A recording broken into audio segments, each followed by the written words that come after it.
Hello বন্ধুরা, আজকে বানাবো দই বড়া। এই দই বড়া বানানোর জন্য প্রথমে বিউলির ডাল বা অড়হর ডালটাকে খুব ভালোভাবে পরিষ্কার করে ধুয়ে 6 ঘন্টা ভিজিয়ে রেখেছিলাম। তারপর একটা মিক্সার গ্রাইন্ডারে এই ডালটার একটা স্মুথ পেস্ট বানিয়ে নেবো। এই পেস্টের ওপর থেকে দিয়ে দেবো পরিমাণ মতো লবণ, লঙ্কার গুঁড়ো, হলুদ গুঁড়ো, জিরে গুঁড়ো, ধনে গুঁড়ো দিয়ে এটা খুব ভালোভাবে ফেটিয়ে নিতে হবে। ততক্ষণ পর্যন্ত ফাটবো।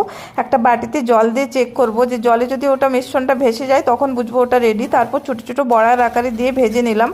ভেজে এবার এই বড়াগুলোকে আমি জলে ভিজিয়ে রাখবো। জলে কতক্ষণ পর্যন্ত ভেজাতে হবে, যতক্ষণ একটু হাত দিয়ে চেপে দেখবো যে সফট হয়ে গেছে। তারপর হাত দিয়ে নিকড়ে জলগুলো বের করে বড়াগুলোকে একটা প্লেটের ওপর সাজিয়ে ওর ওপর থেকে ফেটিয়ে রাখা টক দই, কেচাপ, গ্রিন চিলি সস এবং ঝুরি ভাজা দিয়ে সার্ভ করব।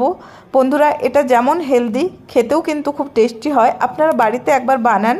আর এটা আমি এক অবাঙালি দিদির কাছে শিখেছিলাম। প্লিজ দিদির জন্য একটা লাইক হয়ে যাক।